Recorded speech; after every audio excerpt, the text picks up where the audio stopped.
salve a todos. Estamos hoje no quinto dia, mais uma vez, abordando aí as profecias de Daniel, de extrema importância. E eu quero fazer aqui uma pergunta à igreja.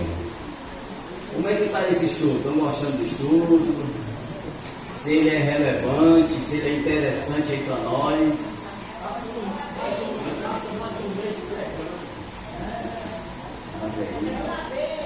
Amém.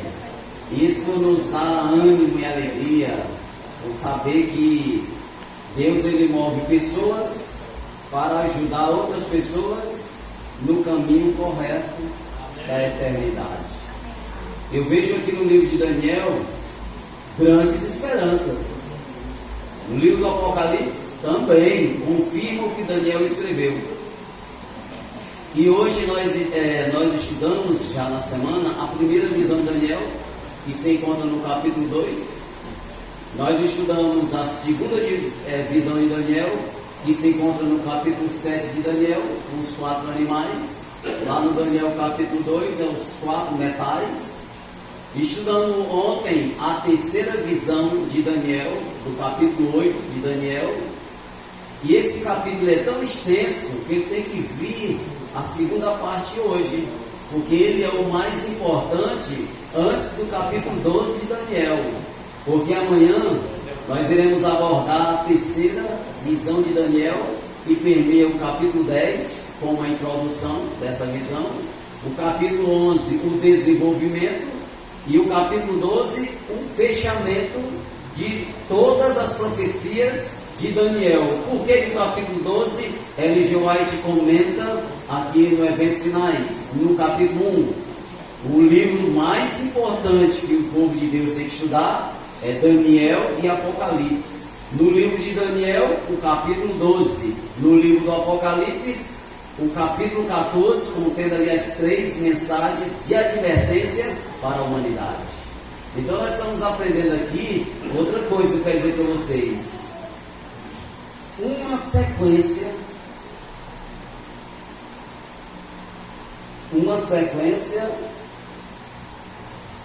e que dá sentido à profecia. Ela não ampliou cada dia que nós tivemos aqui? Quem veio desde segunda está vendo uma ampliação e não tem fim, irmãos. Mas se eu estudar o capítulo 12 de Daniel somente, ele termina, ou se eu estudar o capítulo, os 12 capítulos de Daniel, ou as profecias de Daniel,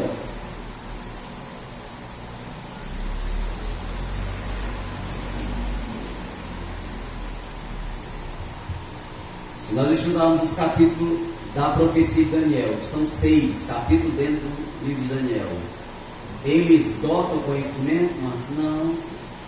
Eu vim andando ali, vindo de moto, já estava pensando em outra coisa dentro do livro de Daniel. Eu já fico pensando e quando eu voltar eu vou ter que anotar o pensamento que eu tive, porque é de extrema importância. Olha a pergunta, Rosa. Ficou legal não o livreto? Ótimo. Olha, nós estamos estudando aqui. Desde segunda. Aí quarta-feira eu fui para casa pensando nos animais, colocando as figuras dos animais. Aí eu disse, eu tenho que colocar essas figuras no livreto. Aí eu doei um para ele e vocês vão olhar para o dele, como ficou bem melhor. Eu coloquei agora nos capítulos mais importantes marca d'água. Cada tema eu coloquei uma figura representando aquele capítulo, para ficar o quê? A ilustração fica melhor. Isso, fica uma ilustração, um lúdico, para quando alguém olhar, opa, fica se referindo a esse animal, ou essa estátua, ou esse metal.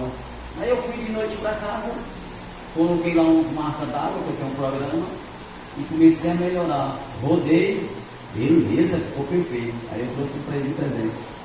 Já a partir de hoje, a partir dessa igreja, só vou fazer daquele jeito. Já dei uma melhorada. Passei por 5ª reformulação daquele próprio livreto. Comecei, irmão, com umas folhas escritas à mão, entregando aos irmãos. Aí eu olhei e disse, está muito feio, Deus merece o melhor. Está todos lá guardados. Aí fiz o segundo, beleza. O segundo me impulsionou aí eu fazia uma pequena gráfica lá em casa, e agora a máquina não para. Preste atenção, há um capítulo, uma parte no livro da mensagem diz assim, ó: não parem as impressoras. Tem lá para ver sinais, mas só isso é para mim, a máquina roda todo dia. 90% do serviço lá da gráfica, lá que Deus me deu, é para a obra de Deus. Entendeu como é que é o segredo? Eu não ganho nada. Só conhecimento e levando a mensagem a outras pessoas. Deixa eu fazer uma pergunta para vocês. Hoje nós estamos no Santo Sábado. Vamos ficar com mais calma, né? Ninguém vai trabalhar mais. Porque eu fiquei segunda, terça, quarta, quinta e ontem correndo aqui por causa do tempo. Mas o tempo vai dar certo. Mas a gente não fica tão angustiadão. Nós vamos se deleitar no sábado, dormir, voltar amanhã, vai ter o final. À tarde tem aí o trabalho missionário, tem um monte de coisa. E amanhã à noite eu vou lá para a tribo dos índios, Pitaguari, estudar esse tema que nós vamos falar hoje. Me convidaram, olha. E vocês acham que eu não vou? Eu vou com flash e tudo.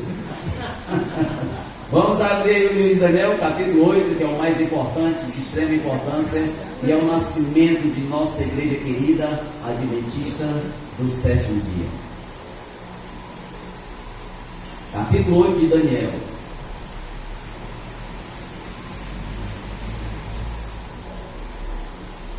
Capítulo 8 de Daniel, verso 14.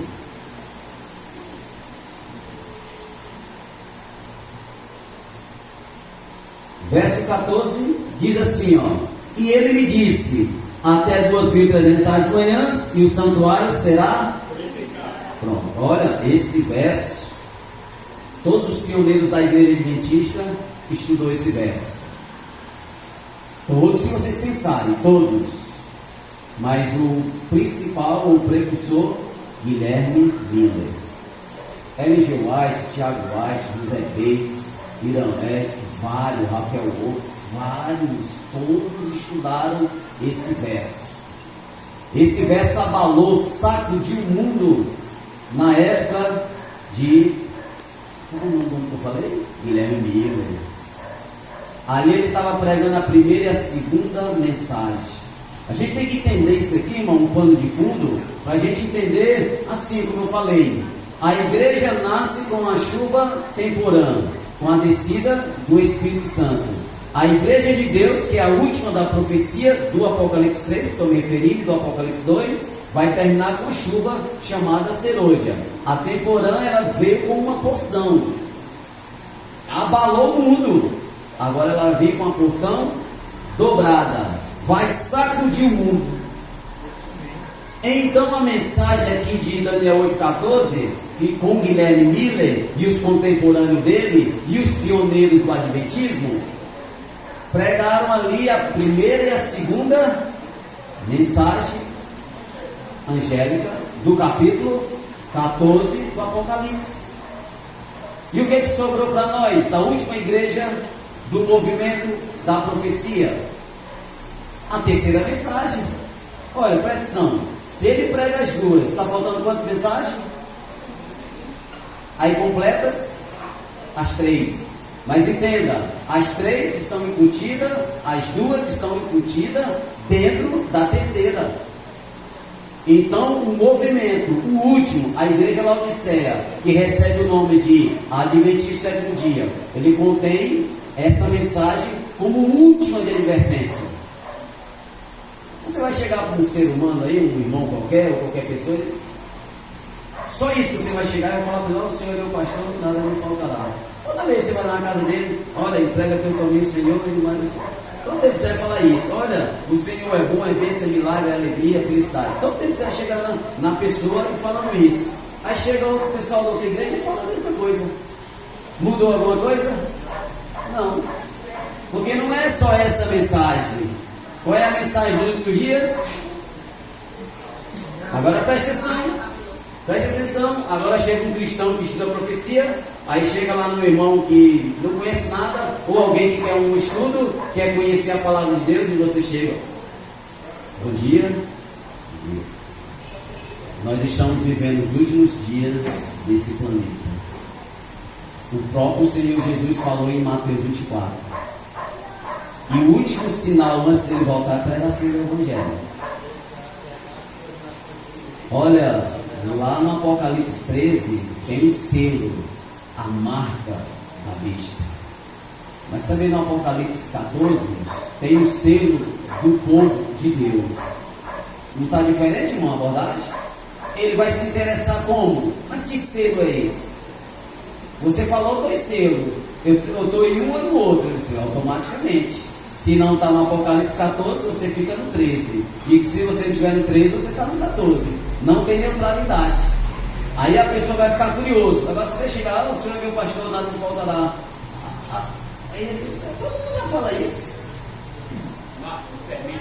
Falo, pode sim, é um estudo. A importância do conhecimento bíblico, ela é uma relevância tão Com grande. certeza. Que hoje, lá em Portugal, eles estão pregando a mensagem dos 3 anos. Só que é os anjos falsos. Aí é que eu falo. A gente estava conversando ali na porta da mensagem misturada, mentira misturada com a verdade, está vindo contrafação à verdade. Eu estou querendo falar, mas deixa o irmão falar. O que esse irmão está dizendo? Qual é o nome do irmão? Irmão Abdala. Lá tem os 3 anjozinhos. Quem tem esses 3 anjos? Os únicos que tem os 3 anjos no seu slogan ou no logo da igreja é essa. Eles estão copiando. E lá tem um foguinho subindo. Eu ainda não parei para assistir esse negócio, né? Porque quando eu fui ligar lá o meu som, eu vou falar que alguém lá em casa aumentou o som. Aí eu respeitei e baixei. Eles estão copiando a verdade num formato de mentira. Daniel 8,14, ele diz assim, né? O santuário tem que ser purificado. Até quando? 2.300 manhãs. Deixa eu dizer aqui um negócio para vocês. Quando a gente está estudando o santuário, deixa eu lembrar aqui. Quando nós estamos estudando o santuário, lembrei. Nós podemos estudar o santuário de diversas formas. Ontem nós estávamos estudando o santuário na sua abordagem do tipo e o antítipo. O verdadeiro antítipo. A cópia, o tipo.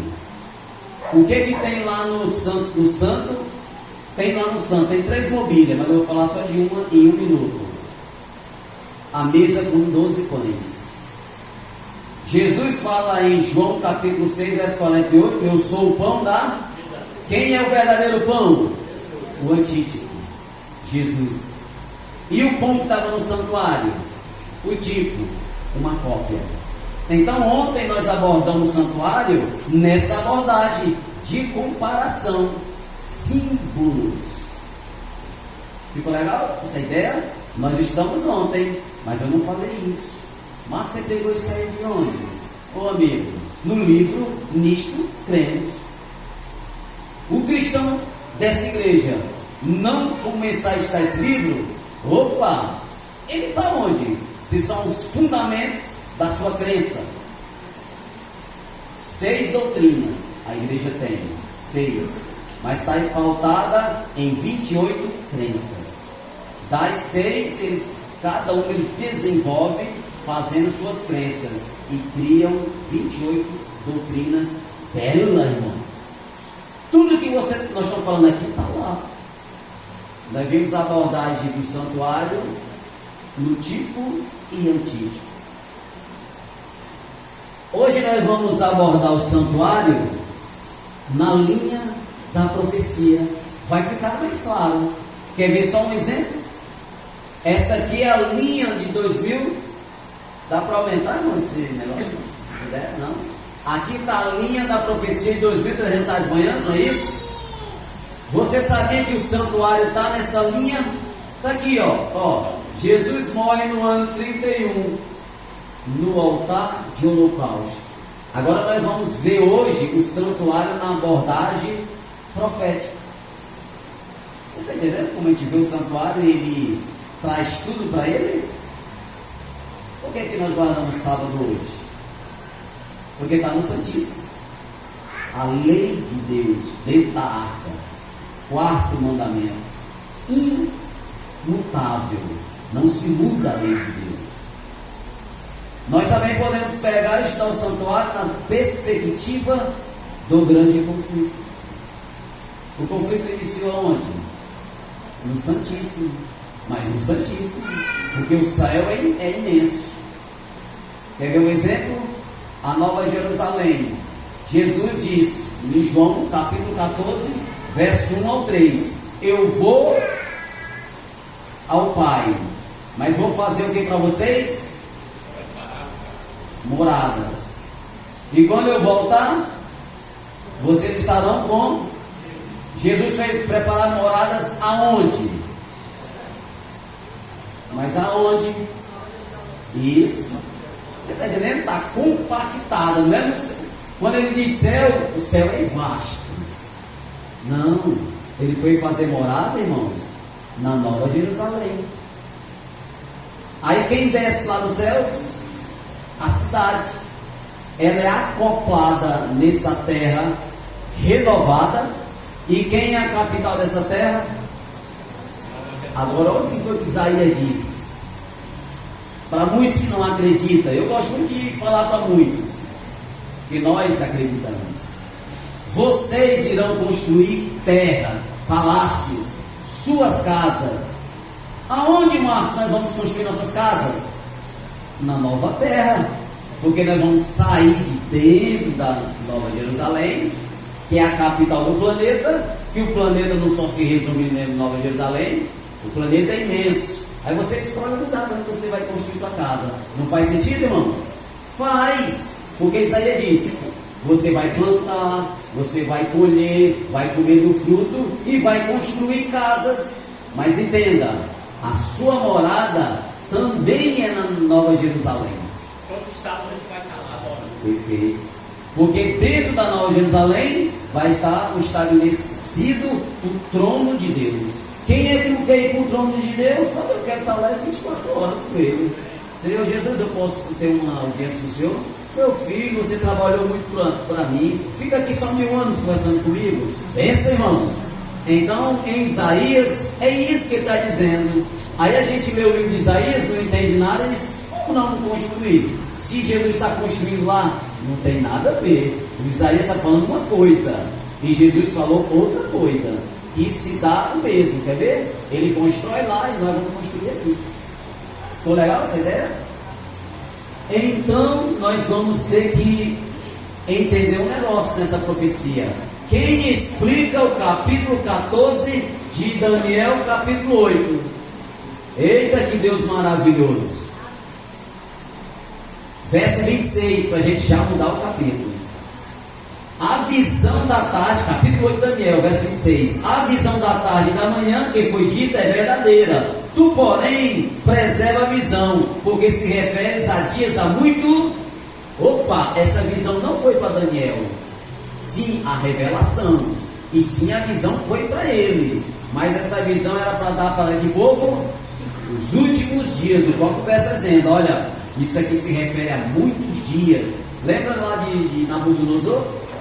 O que tu viu aqui na estátua, Nabucodonosor, é para os últimos? É para nós. Aí Deus, na sua infinita sabedoria, ele escreve o Daniel capítulo 9, que vai explicar o verso 14. Vamos virar agora a Bíblia, o capítulo 9 de Daniel. Dá uma olhada no livro de Daniel, irmãos, que além do livro de Daniel, capítulo 9, é a oração de Daniel pelo seu povo. Daniel, ele orava pelo seu povo. E interessante que Deus respondeu a oração de Daniel. Por que Daniel estava orando pelo seu povo? Porque a profecia estava chegando ao final. Deus dá a passagem da cabeça para a prata, e Daniel contempla em vida a profecia dele se cumprindo na visão, e ele olhando literalmente: olha, a cabeça de ouro passou, eu estou aqui vendo, agora eu vou para o império de prata. Aí ele se torna amigo do Ciro, e um homem respeitado. Nós, irmãos, Deus quer nos fazer grandes homens e mulheres para levar essa mensagem. Então a profecia dos 70 anos estava se cumprindo. Aí Daniel leva o que para ele? Olha como é importante, um profeta andando com a Bíblia. Peraí, um profeta tinha que andar com a Bíblia? O profeta estudava. Vamos dar uma olhada aqui, ó, verso 2. No primeiro ano do seu reinado, eu, Daniel, entendi pelos livros que o número de anos que se falara ao Senhor, ao profeta Jeremias, que havia de durar as assolações de Jerusalém, era de 70 anos. Pronto. Ei, estava chegando aí a mudança, o final desses 70 anos. No que período? Lá no império lá, de Medos e Persas. Então Daniel se preocupa e ora a Deus. Olha o que Deus dá para ele. Vamos lá para o verso 24. Lá em cima do verso 24 diz assim, ó, as profecias das 70 semanas. Nós vamos ler aqui, irmãos, e de vez em quando nós vamos pegar, vamos seguir. Verso 24. 70 semanas estão determinadas sobre o teu povo e sobre a tua santa. Aqui, ó, Jerusalém e os judeus, para fazer cessar a transgressão, para dar fim ao pecado, para expiar a iniquidade, para trazer a justiça eterna, para selar a visão e a profecia e para ungir o santo dos. Então Deus está determinando aqui para Daniel, dizendo para ele, olha, 70 semanas.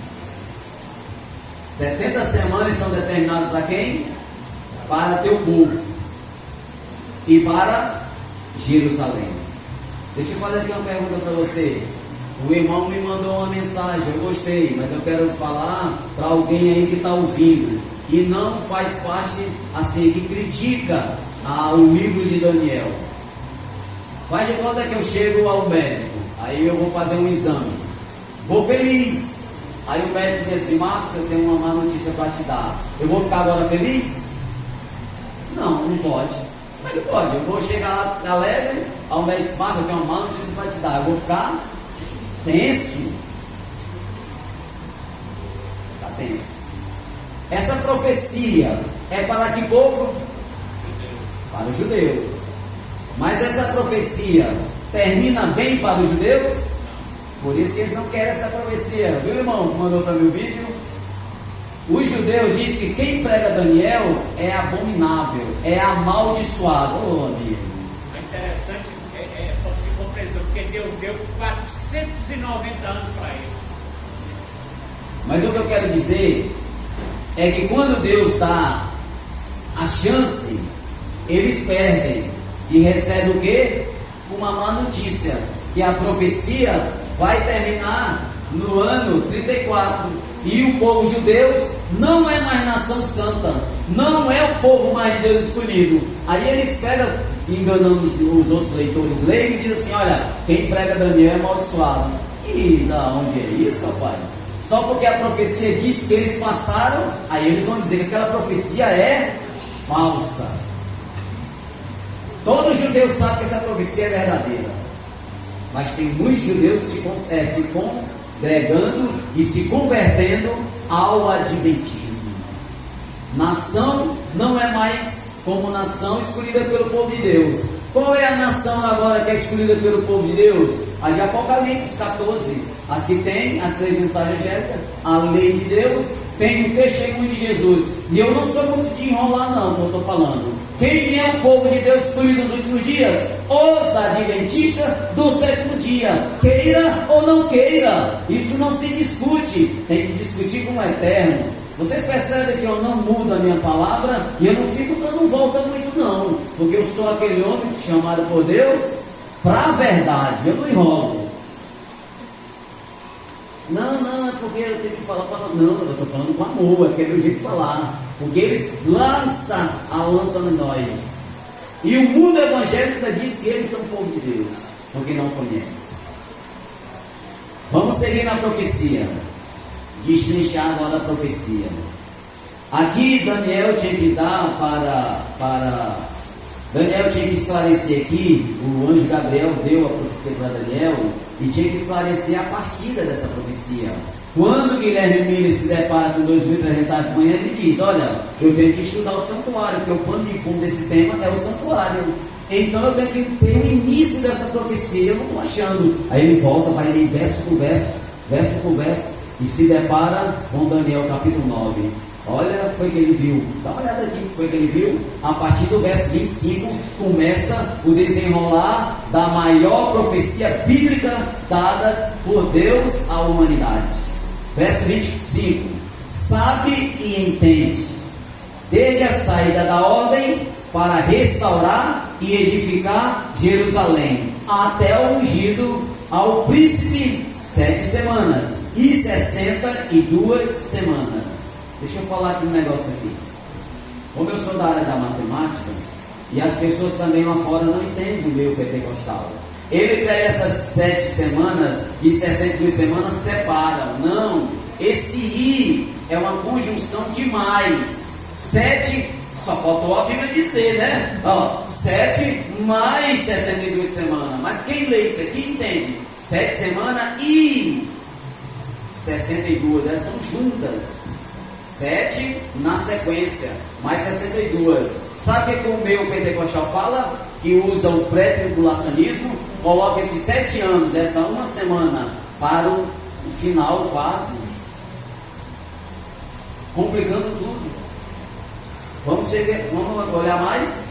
Sabe e entende, desde a saída de ordem para restaurar Jerusalém, restaurar para edificar Jerusalém, até o ungido, ao príncipe 7 semanas e 62 semanas, as praças das tribulações se reedificarão, mas em tempos angustiosos. Qual foi a ordem aqui que o anjo Gabriel disse para Daniel? Vai ter uma ordem de serviço. A igreja adventista do sétimo dia, ela tem um método de interpretação historicista. Então na história você vai ver lá um homem chamado Esdras. Não, na história você vai ver, na Bíblia é Esdras, mas na história você vai ver ali Artaxerxes, um rei, que no seu 7º ano iniciava a profecia bíblica de Daniel. Vamos dar uma olhada onde é que sai essa ordem de serviço para o povo de Deus sair de Babilônia e ir para Jerusalém reconstruir. Vamos olhar aí o livro de Esdras. E eu quero fazer aqui uma ratificação. A última semana é que o povo do tribulacionismo, pré-tribulacionismo, a última, que são 7 anos, lança para depois do milênio. Depois do milênio só tem a execução final. Não são as 7 semanas, é a última. Eles pegam a última semana, que são 7 anos, e lançam dizendo que ainda vai ter tempo de graça. Mais 7 anos. Eu acho que são anos que não tem nada a ver. Vamos dar uma olhada em Esdras, capítulo 6. Eu já deixei marcado aqui porque o livro de Esdras é meio complicado de achar, viu, irmão? Esdras, capítulo 6. Olha o que diz o verso 14. Vamos lá? E depois nós vamos voltar para Daniel, capítulo 9. Vamos lá, Esdras, capítulo 6, verso 14. Aos anciãos dos judeus iam edificando e prosperando em virtude do que profetizaram o profeta Ageu e a Zacarias, filho de Ido. Edificaram a casa e terminaram o segundo mandato de Deus e de Israel, segundo o decreto de quem, irmãos? De Ciro, de Dario e Artaxerxes, o rei da Pérsia. Vamos pegar logo aqui o verso 6, e o 15 e o 17. 16. Os filhos de Israel, os sacerdotes, os levitas, o restante dos exilados, celebraram com regozijo a edificação desta casa. Para a dedicação desta casa de Deus, ofereceram 100 novilhos, 200 carneiros, 400 cordeiros e 12 cabritos para oferta pelo pecado de todo Israel, segundo o número das tribos de Israel. Aqui nós vimos quantos decretos? 3. Está muito agudo aqui, ó. Nós vimos quantos decretos? 3. De Ciro, de Dario e de Artaxerxes. A profecia, agora baixou demais. A profecia das 2.300 manhãs, ela inicia com o de Artaxerxes. São decretos acumulativos, dando aqui, dizendo que o povo de Deus agora poderia ir edificar Jerusalém e os seus muros. Então o povo sai. Em que semana o povo sai para reconstruir? 7 semanas. Voltando lá para Daniel, capítulo 9.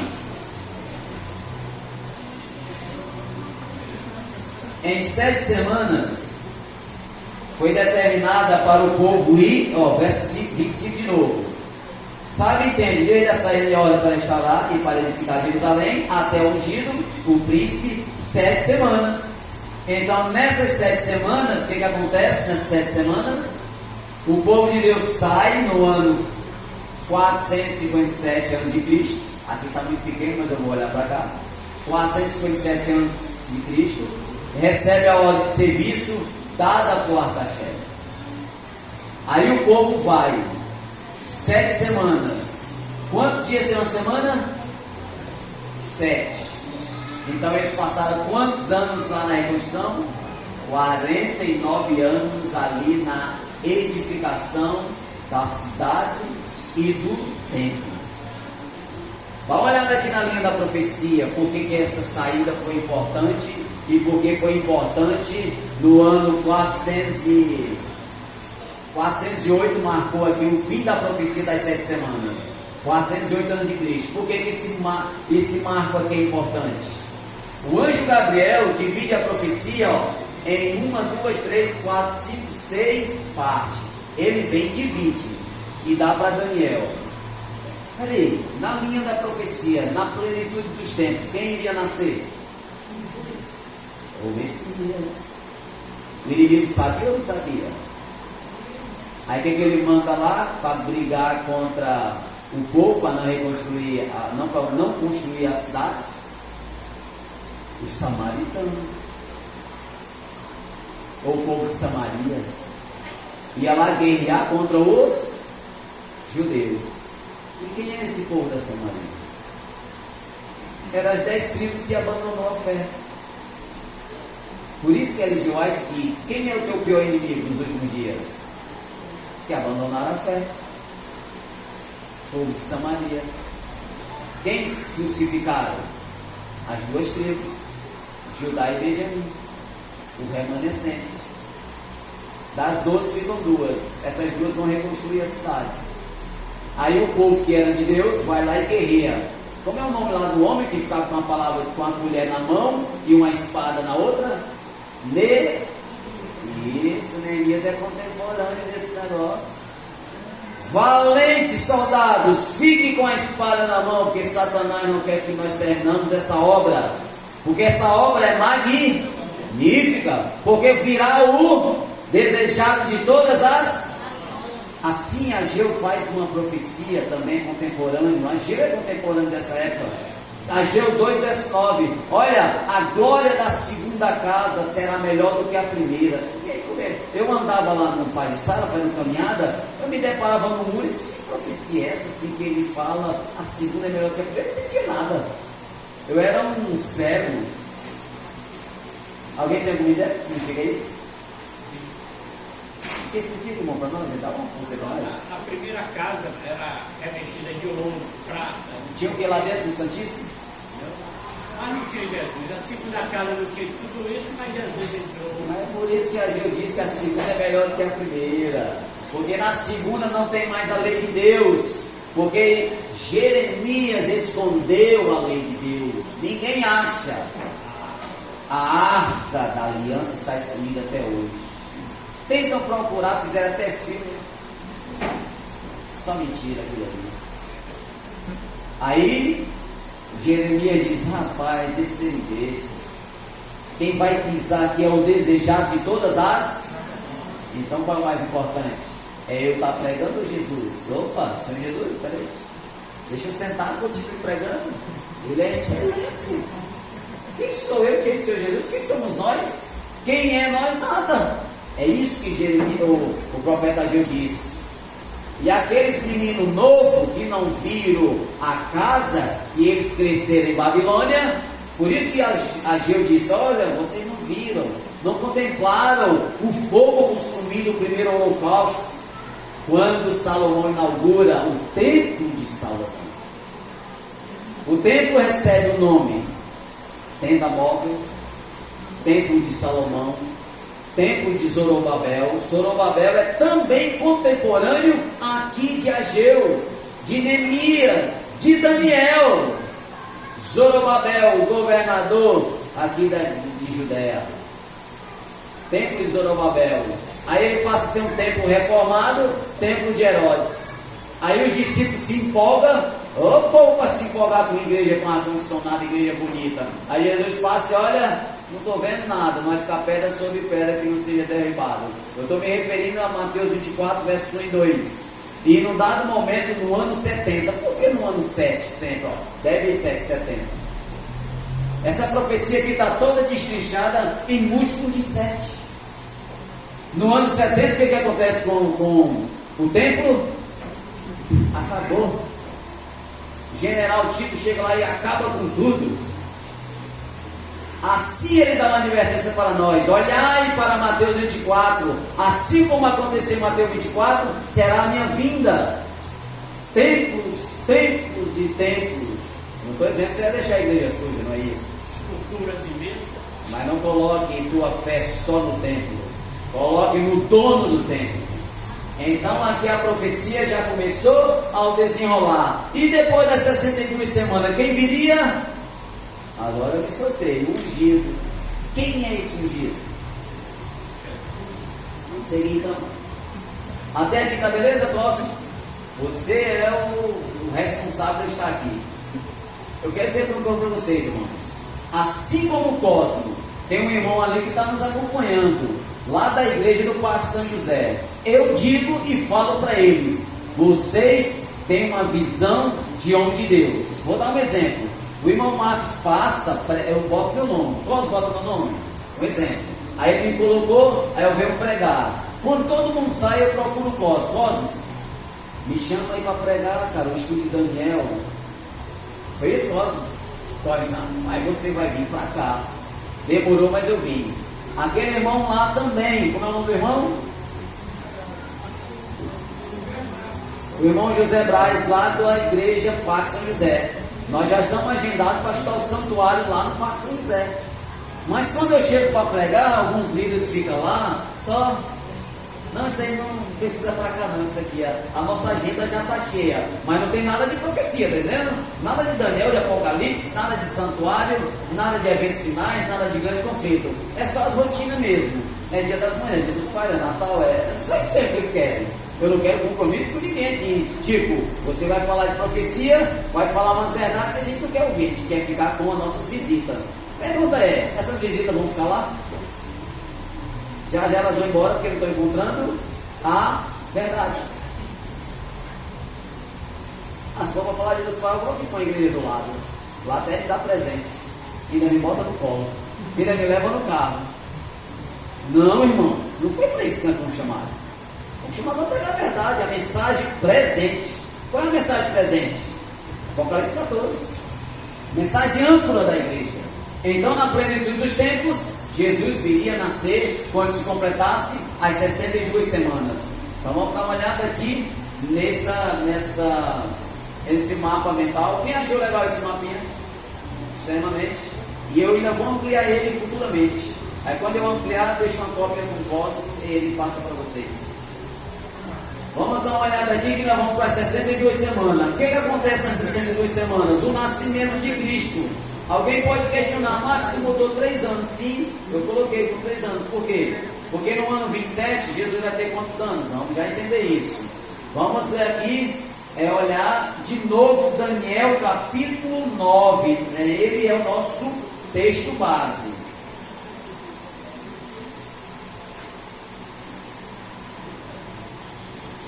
Verso 25.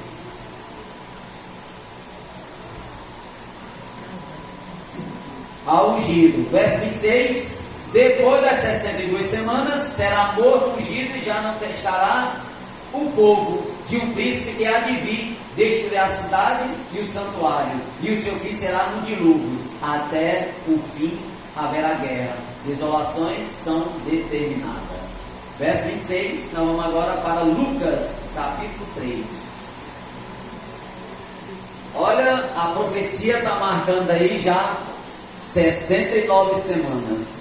Falta quantas semanas para 70? Uma. Mas nas 69 semanas, o que acontece? Quando completa 69 semanas, Jesus é o quê? O ungido é o quê? Batizado.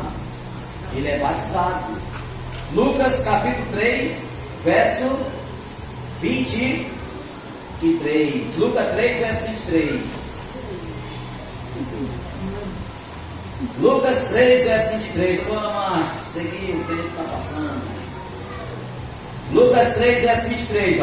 Ora, tinha Jesus cerca de quantos anos, irmãos? 30 anos. Ao começar o seu ministério, era como se cuidava, filho de José, filho de Eli. O que acontece? Jesus agora tem quantos anos? 30 anos. Ele já tinha nascido, isso. À luz do santuário, na profecia. Olha, o ungido nasceu. Ele passou quantos anos no acampamento? Sem simbolicamente se apresentar no santuário? 30 anos. Jesus fica ao redor do santuário 30 anos, sem nada de ministério. Ele pregava, mas ali ele ficava ali na dele até começar o quê? O seu batismo. João capítulo 1, verso 14. E ele habitou entre nós a carne e se fez carne. Então ele está no tabernáculo ao redor. E quando é que ele vai se batizar? Como o Lucas falou, na profecia é no ano 27, aqui da linha da profecia. Mas ele tinha quantos anos? 30 anos. O que acontece? Aqui as pessoas foram datar a profecia e perderam 3 anos de Jesus. Mas na profecia não se perde, não tem problema, porque a Bíblia confirma. Ele tinha quantos anos? 30 anos. Então Jesus dá um passo mais importante do seu ministério, é ir para a pia no simbolismo, que eu falei ontem. Jesus vai agora para a pia batismal, entra, dá um passo agora no pátio, para iniciar o seu ministério. Jesus inicia ali no seu ministério e ele prega para o povo de Deus 3 anos e meio. Jesus, quando chega, ele diz assim: olha, eu vim para a casa de meu pai. Olha, eu vim para os meus e os meus não me quiseram. Jerusalém, Jerusalém, Jerusalém, que mata os profetas. Quantas vezes eu te quis juntar, como a galinha faz com seus pintinhos, debaixo das minhas asas. Então, quando Jesus chega, nasce, os judeus, esse cara foi com raiva. O rei Herodes, olha, mata todas as crianças, que eu não quero saber que rei é esse. Quem é esse rei? Os escribas, mas é o rei da profecia, Daniel. E tem um rei? Sim, tem um rei. E quando Jesus chega, Herodes diz o quê? Mata esse povo. Ali era o diabo, irmão. Nunca encostou um dedo de Jesus, Satanás. Porque anjos pairavam em Jesus. Peraí, por que Jesus foi protegido aqui? Porque a mãe dele era destruída. Agora eu vou dar um voto de importância para Maria. Maria, uma mulher de Deus, instruída pelo Espírito Santo, falava de todas as coisas para Jesus. E Jesus se fortalecia em estatura e graça diante de Deus e dos, porque uma mulher de Deus. Uma mãe pode pôr o filho a perder. Tira dele e começa a dar aos seus filhos só celular, você vê o que vai acontecer. Uma paranoia na cabeça das crianças. Hoje eu louvei a Deus, muito bom. Estava na escola e chegou um homem, representante, vendedor de livros. E o município de Maracanã vai mudar os livros para o próximo ano. Na realidade, os órgãos públicos. Mas eu não sabia que esse homem ia dizer uma coisa que ninguém percebeu, só eu. Aqui, irmãos que eu estou falando com vocês, no ano 2030, ele está falando o ano que mais as pessoas estão falando na internet, os adventistas. No ano 2030 ou 2030, não vai haver mais livros didáticos nas escolas públicas. Quem tem. A partir do ano 2030 é só livro digital. entenderam o que dizer? Se vai ser só o livro digital, já vai ter Bíblia digital. E vai ser proibido a Bíblia por causa da ecologia. A bandeira agora é ecologia. Ó, tá tendo lá foi o que você falou em Portugal? Até amanhã, um evento importantíssimo sobre a ecologia. O mundo inteiro está assinando esse tratado para não mais desmatar, para não mais poluir, para nada, e o povo dormindo. Eu digo o povo de Deus. Quando o homem abriu a boca e disse: 2030 eu sou representante da editora, não vai mais haver livro de papel. Eita, que eu fiquei alegre. As profecias se cumpriram. Se não vai ter mais livro de papel, a Bíblia é o que agora? De papel. E não vai ter mais de papel, vai ter o que? De digital. Se a Bíblia é digital e não tem mais de papel, vai ser difícil pregar o Evangelho, irmão. Porque eles vão colocar o que eles querem na Bíblia, você não vai mais manusear. Quer ver um exemplo? O meu dinheiro está aqui na minha mão, como esse exemplo. Mas como vai ser agora a moeda digital, o dinheiro não fica mais na minha mão. É virtual, e algo virtual eu não pego. Você está entendendo por quê? Porque o Apocalipse 13 está acontecendo agora, dizendo lá, ó, só compra e vende quem tem o selo da... Eu li uma reportagem que existe já uma Bíblia criada pela inteligência artificial. Isso, inteligência artificial, dizendo que mudou todas as heresias que Deus fala. Homem com homem, isso é coisa de Deus. Eu acho que Deus não está aproveitando. Diz que homem com homem é pecado. Da onde? Esse Deus é muito homofóbico. Eles não podem me processar porque eu não estou sendo homofóbico com ninguém. Eu estou transmitindo o que a palavra fala. É assim que você tem que falar. Não estrichar a pessoa. Você tem que amar as pessoas que têm problema. Não detoná-las. Isso é outra coisa, entenda. Eu só falei que Deus disse que homem com homem não herdarão o reino dos céus. E mulher com mulher, e aí vai. Mas não sou eu que disse, eu estou lendo só que está na Bíblia. Mas isso vai ser mudado. Na Bíblia, você falou o nome? Inteligência. Isso, a inteligência artificial, que não é a inteligência de Deus. Deus precisa de uma inteligência artificial se Ele é a própria inteligência. Jesus nasce, é batizado, inicia o seu ministério. Vamos voltar para marca de novo lá, Daniel 9. Nós vamos pegar agora a última semana para fechar esse setembro. Daniel 9 diz assim, ó. Daniel 9, verso 27. Ele fará uma firme aliança com muitos. Nos quantas semanas, irmãos? Uma semana. E na metade da semana fará cessar o sacrifício e a oferta de manjares. Sobre a asa das abominações virá o assolador, até que a destruição que está determinada se derrame sobre eles. O que acontece? Nós temos uma semana. Uma semana tem quantos dias? 7 dias. Um dia em profecia que vale um ano. Está somente registrado em 2 capítulos. Números 14, verso 34. Para cada dia eu te dei um ano. O que acontece? Cristo vê os espias de novo. Olha, Cristo manda os seus espias para a cidade de Canaã, para a expiação. Eles voltam com os relatórios negativos e somente os remanescentes permanecem dizendo que eles iriam vencer. Caleb e Josué, 2. Aí Cristo diz assim, olha, Deus diz assim, vocês ficaram quantos dias lá, hein? 40 dias. Então para cada dia vai ser um ano que vocês vão ficar no deserto. O povo de Deus se peregrinou 40 anos no deserto. Aquela geração acima de 20 não entraram em Canaã. Nem Moisés, nem Arão, nem Miriam, imagina os demais. Nenhum. Só de 20 anos para baixo. Uma nova geração.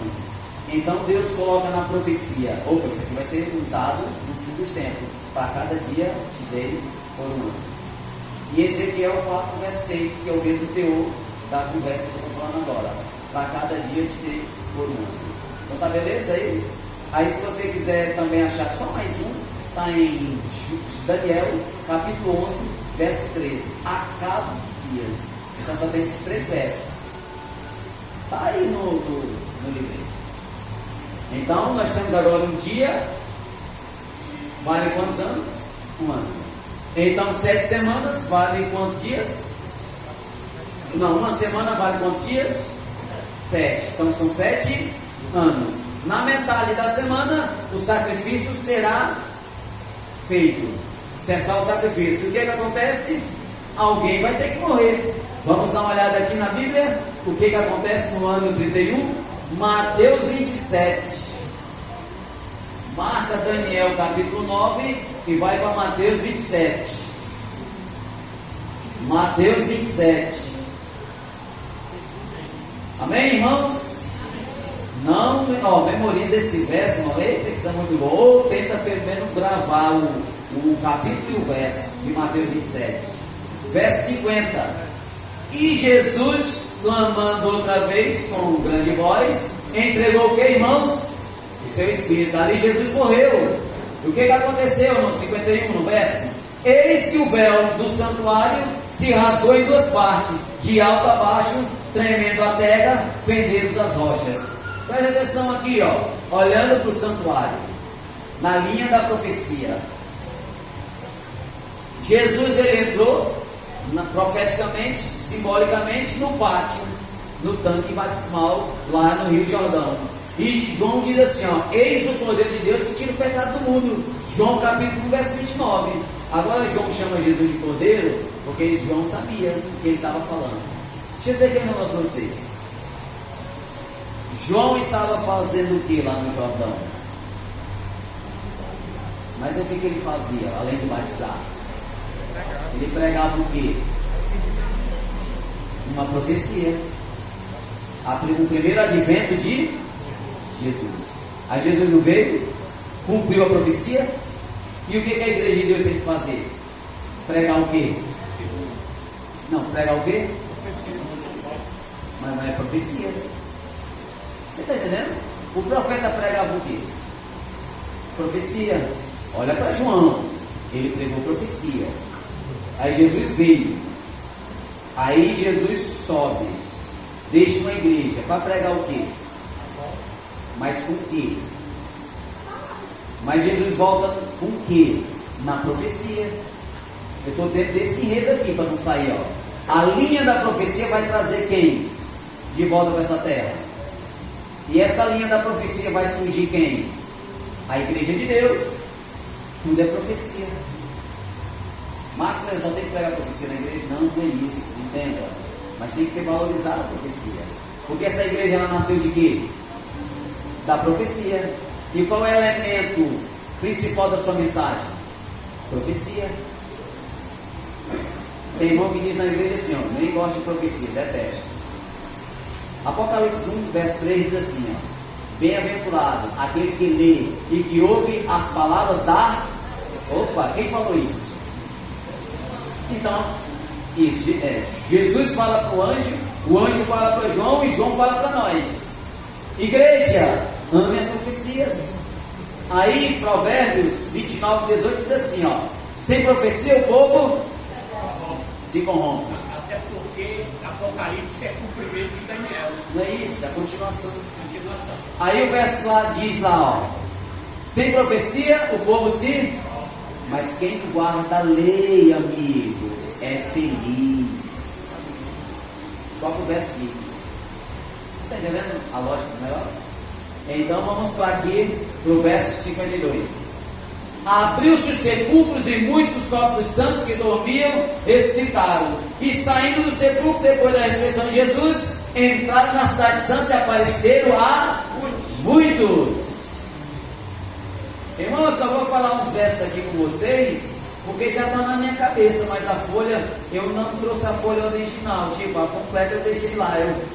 Eu olhei quando cheguei lá, eu escrevi a meia, mas não tem problema não.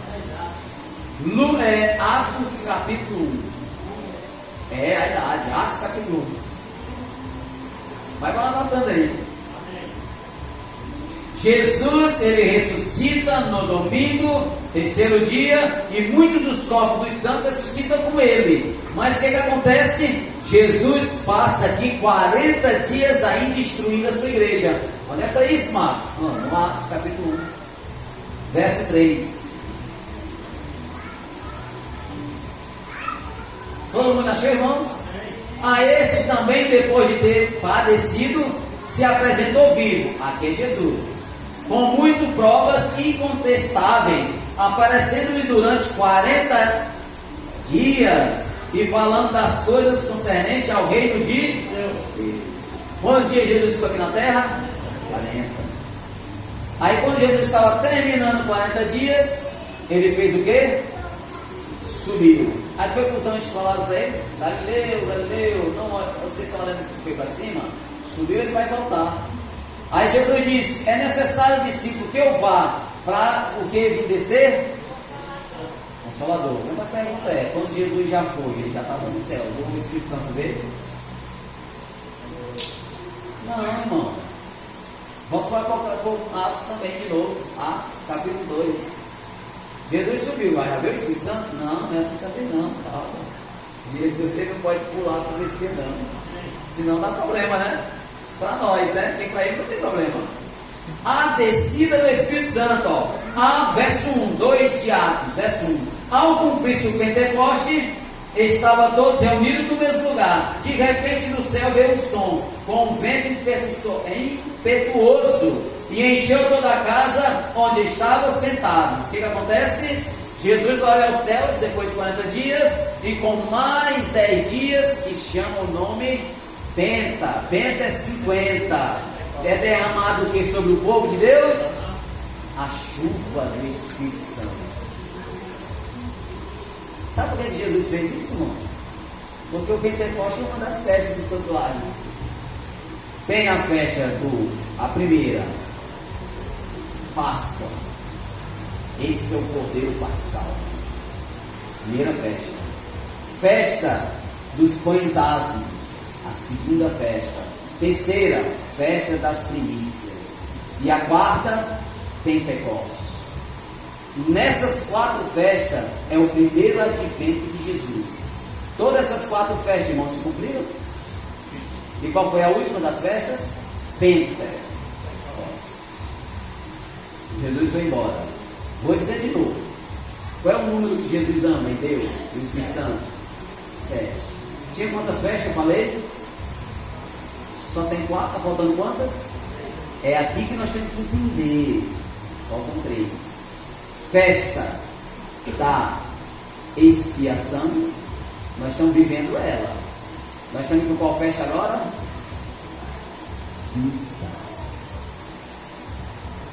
Nós estamos na festa da expiação. Tá ou não está? Quando começou a festa da expiação? Em 1800. Nós estamos no período da expiação. No juízo. Olha como a Bíblia é linda dentro do santuário. Está faltando agora quantas festas que nós estamos vivendo? A sexta, a quinta. Está faltando quantas festas? Olha como a Bíblia é fiel. A sexta festa, as trombetas. O que acontece com os mortos em Cristo Jesus? 1 Tessalonicenses 4, verso 16, que é o verso que eu amo. Ao ressoar a 7ª trombeta, quem dorme em Cristo ressurgirá primeiro. Aí fica quantas festas? 6. Está faltando qual? Mais uma para a 7ª. A festa dos tabernáculos. Olha, maravilhoso. Apocalipse 21, verso 3. Eu quero ler esse verso com vocês. Depois, irmão, eu vou enxugar essa folhinha branca que eu dei para vocês. Quem quer que eu coloque todas essas passagens do jeito que está aqui, arrumadinha, levanta a mão. Eu vou passar e deixar para vocês. Aí eu vou deixar com mais passagens. Aqui foi eu me enganei, mas vai dar certo. Apocalipse, quem lê para mim, por gentileza? 21, verso 3. Eu vi uma grande voz do céu que dizia: eis aqui o tabernáculo de Deus com os homens, pois com eles habitará, e ele será o seu mesmo Deus estará com eles e será o seu Deus. Eu só quero pegar esse pedaço. Eis o tabernáculo de Deus com os... Quem está dentro do tabernáculo com Deus? Então é a festa do tabernáculo. Deus vem acampar com a gente. Você percebeu quais são as 7 festas? Dentro da onde? Do santuário. Deixa eu fazer a pergunta. Vai me chamar pode do santuário para eu estudar aqui? O que você acha? Já está marcado? Ô, benção. Olha a igrejinha aí que não está querendo me chamar. Vai preparando a agenda de vocês, porque vai chegar um dia que eu vou estar lá no interior do Ceará. Eu tenho esse projeto comigo. Se Deus me manter e me der condições, eu quero ir para o interior. Andar nesses interiores quinta, sexta e sábado e volto no domingo. Quinta, sexta e sábado e volto no domingo. Escolher cada dia um interior, por mês. Vai ser uma bênção ou não vai para as igrejas, irmão? É isso que Deus está botando na minha cabeça. Lá em Itapeguçu, eu estava de férias. Aí a irmã disse: Márcio, vem fazer aqui o trabalho dos Caleb, você vem? Aí eu tinha 3 igrejas para dar o estudo das profecias. Eu dispensei as 3 e fiquei com o Caleb. Aí alguém disse: mas você fez isso com a gente? Não, vocês já são da igreja. As pessoas que eu vou falar do Caleb não são da igreja. A gente remarca. Vocês já estão solucionados. Aí, irmão, sabe o que aconteceu? 70 pessoas no meio da rua assistindo o Caleb. 5 pessoas se entregaram a Jesus. Mais de 10 querendo se batizar. E foi fundada uma nova igrejinha lá na Lagoa do Juvenal. Agora no final do mês de julho. Eu saí de lá maravilhado. Eu disse: Senhor, o Senhor está cumprindo o que o Senhor falou para mim nos meus ouvidos. Eu serei o teu Deus, e tu serás o meu filho. Eu te farei, Marcos, uma coluna de baluarte no meu santuário. Segue só os meus passos. Interessante, irmãos. Mas na metade da semana, Jesus crava na cruz a lei cerimonial. Na cruz, Jesus diz à humanidade: não precisa mais de sacrifício, não precisa das leis de cerimônias. Mas Jesus nunca cravou na cruz os seus mandamentos. Preste atenção. Jesus estava no pátio. Jesus adentrou o santo. Jesus vai adentrar o Santíssimo e ele vai voltar de lá. Lá no santuário, eu não trouxe porque a igreja tem um formato que não dá. Mas lá no santuário, irmãos, presta atenção. Aqui nessa vertical, a arrumação das mobílias. Lá no pátio, altar de holocausto, na mesma linha. A pia, o altar de incenso e a arca da aliança. Desse lado aqui, o castiçal, e desse lado aqui, a mesa com 12 pães. O que foi que Cristo formou ali na arrumação dos seus móveis? A cruz de Cristo. Aonde é que está a cabeça de Cristo? Do lado da arca. Aqui simboliza o Santíssimo. Está lá, eu ia trazer, mas eu trouxe, mas não deu para eu colocar, porque eu olhei e tinha como colar. Mas amanhã talvez eu traga, porque amanhã não vai dar certo. Então, Jesus disse: olha, 3 anos e meio eu preguei para o meu povo e eles me mataram. Resta quanto agora? Semanas? 3 semanas e meias. E o que acontece? Vamos lá para o livro de Atos, capítulo 7. Atos capítulo 7 vai fechar as 70 semanas. Verso 59 em diante. Todo mundo encontrou? E apedrejaram Estevão, que invocava e dizia: Senhor Jesus, recebe o meu espírito. Então, se ajoelhando-se, clamou em alta voz: Senhor, não imputes esse pecado. Com essas palavras adormeceu.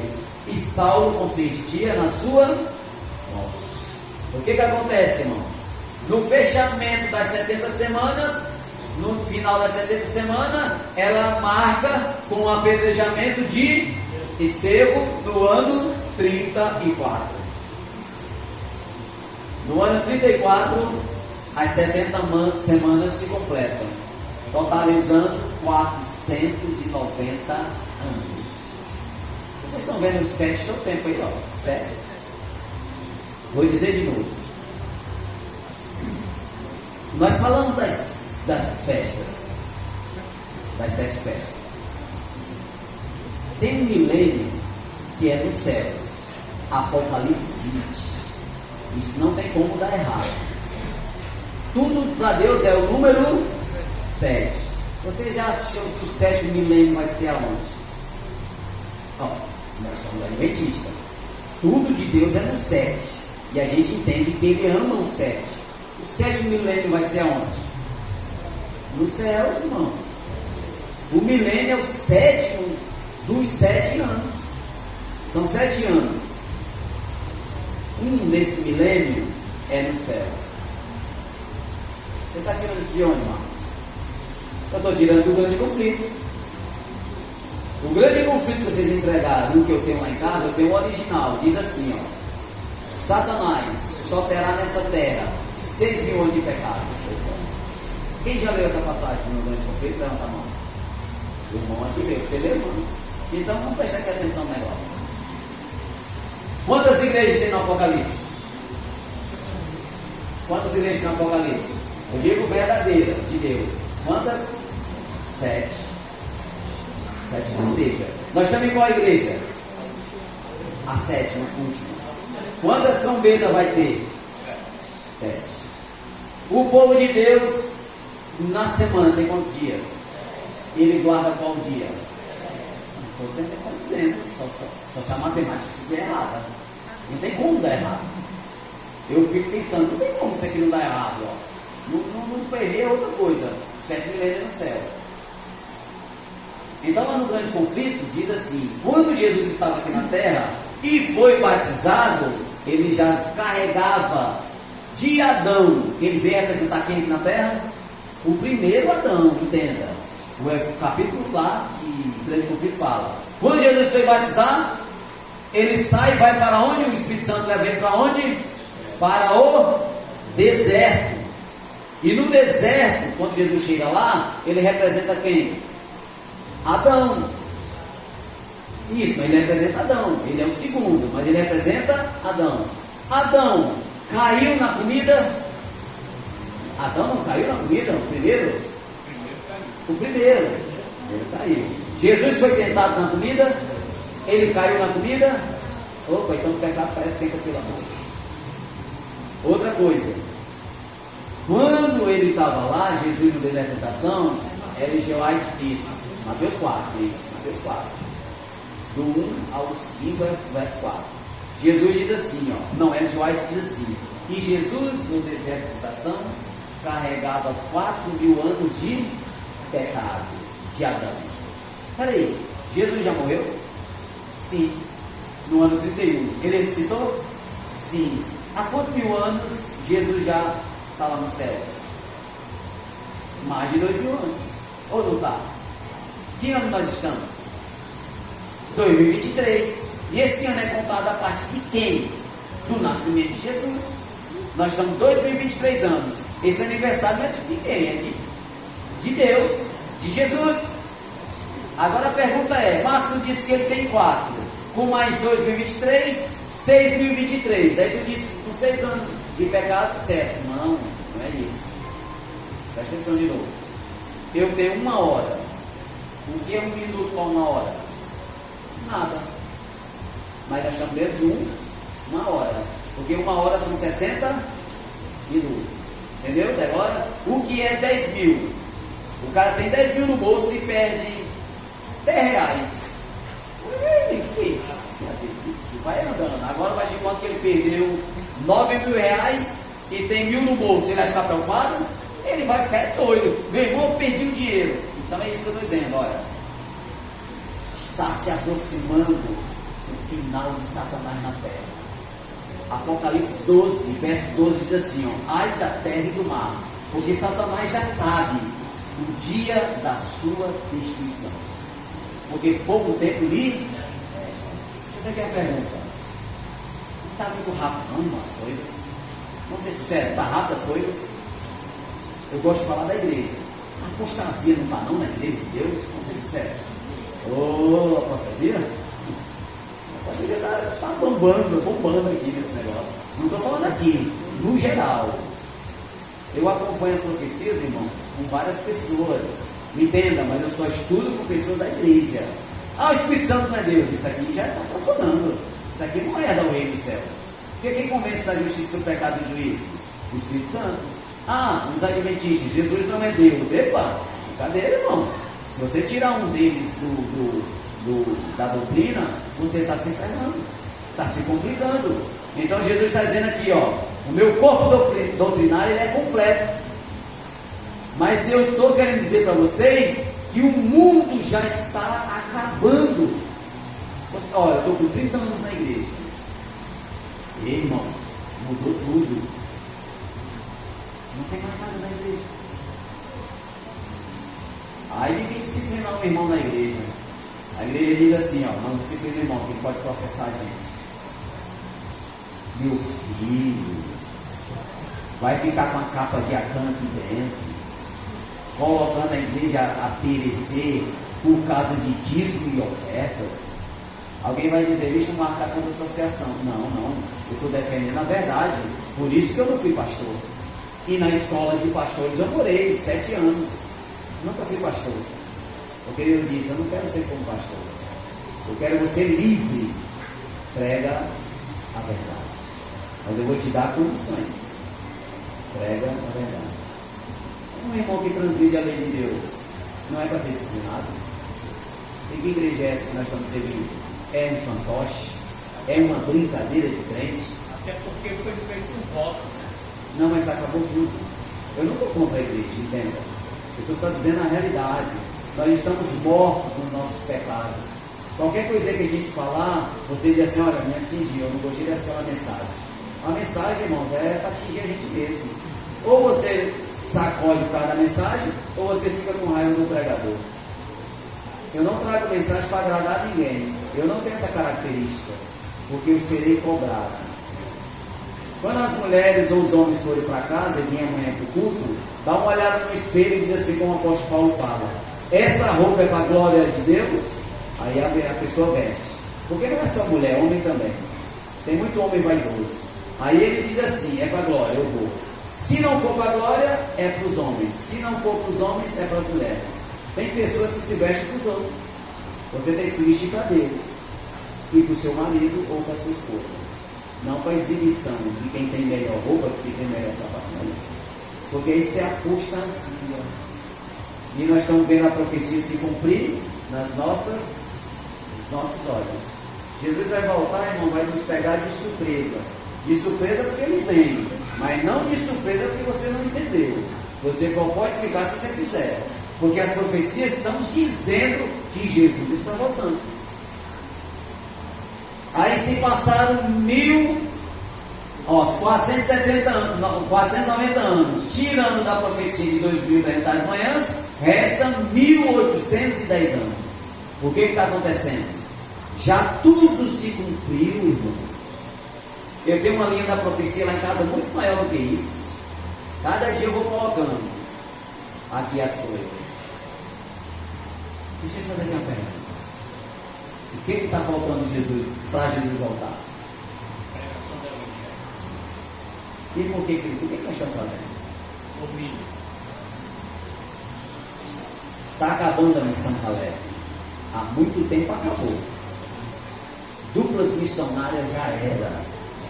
Diretor missionário, ninguém quer. Isso aqui não dá para mim não. O missionário, o líder missionário, alguém pensa que eu estou criticando a igreja. Eu não estou criticando a igreja. O missionário, o líder, vem para ser líder, ninguém quer o campo missionário. Sabe o que Ellen G. White fala no Evangelhos? Você foi chamado para ser um missionário. Por que você tem que ser missionário? Porque ninguém vai ao céu sem uma estrelinha na coroa. Aí as pessoas pensam que missionário é só pregar. Não é isso. Entregar um folheto, dar uma loma, dar uma mensagem, ser cortês, dar um almoço, cuidar de alguém, de um doente, tudo isso é obra missionária.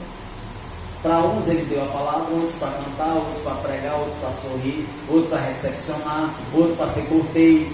Eu conheci um homem que estava varrendo a rua todinha na frente da casa do homem. Eu olhei de longe, disse, o que o senhor estava fazendo?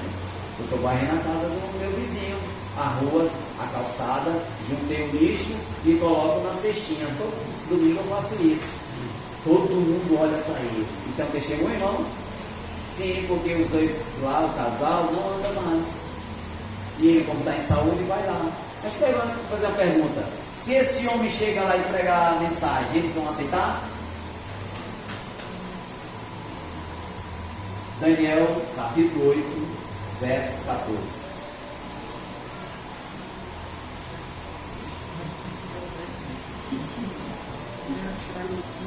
Estamos terminando. Daniel 8, verso 14. E ele me disse: até 2030 manhãs e o santuário será purificado. Apocalipse capítulo 3. Quero fechar por aqui. Apocalipse capítulo 3.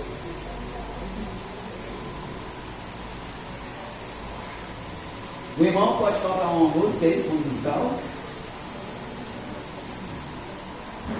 Apocalipse capítulo 3, verso 14. A carta à igreja em Laodiceia. Essa igreja nasce de Daniel 8, verso 14. O que acontece lá, quando a gente estava aqui com o mapa da profecia?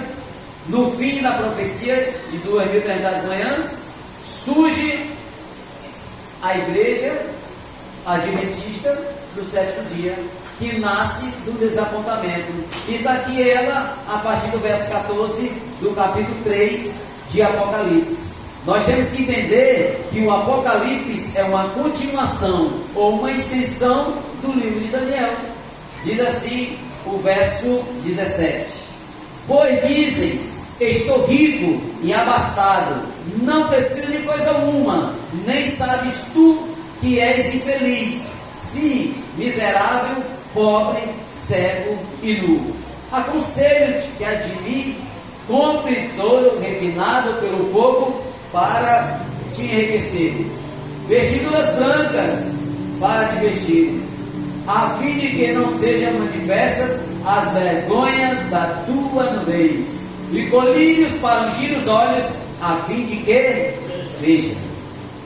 Olha o que as pessoas dizem quando estão tendo um programa bom na igreja: eu não preciso. Não vou ouvir não, porque eu não preciso. Eu já sei. O que a Bíblia diz aí nos versos? Tu és pobre, cego. A pessoa ser pobre, está cego e nu, só falta a morte. Tu és igreja adventista, cego, pobre e nu. Eu estou só repetindo o que Jesus falou. Não é minhas palavras. Aí ele diz: olha, eu vou te dar um conselho. Compre de mim o colírio. Sabe o que ele está dizendo? Busque de mim o Espírito Santo, para que possa abrir os teus olhos espirituais.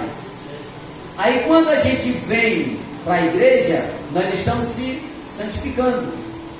Aí Jesus diz lá no verso 20, olha o que ele diz no verso 20 de Apocalipse capítulo 3, verso 20: eis que estou à porta e bato.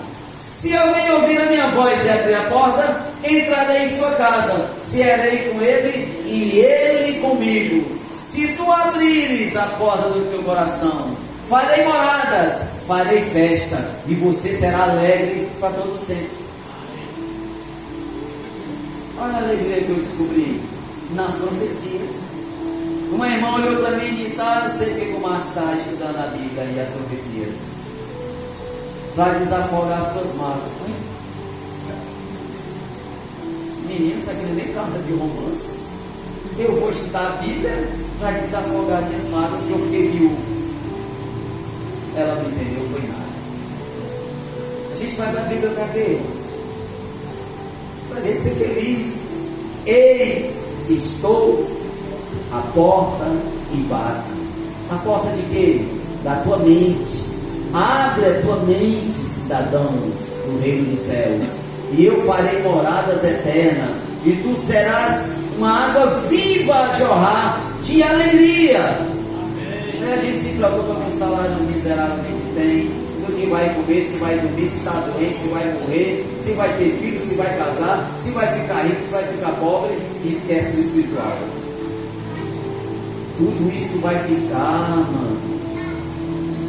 Meus irmãos, isso é eterno. Eu não estou nem mais aí para dinheiro desse mundo, para casa. Eu vendi, foi tudo meu. Fiquei só com uma motinha velha. A minha casa eu aluguei, nem lá eu moro. E estou feliz. Porque a minha felicidade está em conhecer aquele que gera felicidade. E ele vai dizer assim para nós, ó, nos finais: vinde bendito de meu Pai, tomai posse da herança eterna. Irei agora descortinar a eternidade. Olha, o que vocês não perderam, as mansões celestiais. Jesus disse para os anjos: traga todas as coroas dos meus remidos. Irei coroá-lo cada um com as minhas próprias mãos. Jesus pega a coroa de cada um da mão do anjo, e uma harpa e um ramo de palmeira, e nos entrega. Sabe para quê? Para quando terminar a coroação, teremos um grande banquete dentro da cidade santa. Jesus na frente, Deus Pai, Deus Espírito Santo, Adão, nosso pai, e Eva estão na frente. Eles olham para a glorificação de Jesus e caem de joelho diante de Jesus e dizem: olha, Senhor Jesus, eu não sou digno de estar aqui. Lança-se as coroas aos pés de Jesus. Todos os remidos olham para a ação de Adão, também lança as coroas de Jesus, cantam: glória, glória ao nosso Senhor e Salvador Jesus, porque Ele é digno de toda a eternidade, porque nos deu vitória. Deus nos abençoe, irmão, com esse estudo que nós tivemos aqui. Que Ele não pare no seu coração, que dê uma continuidade. Que Deus nos abençoe e nos guarde. Vamos ficar em pé?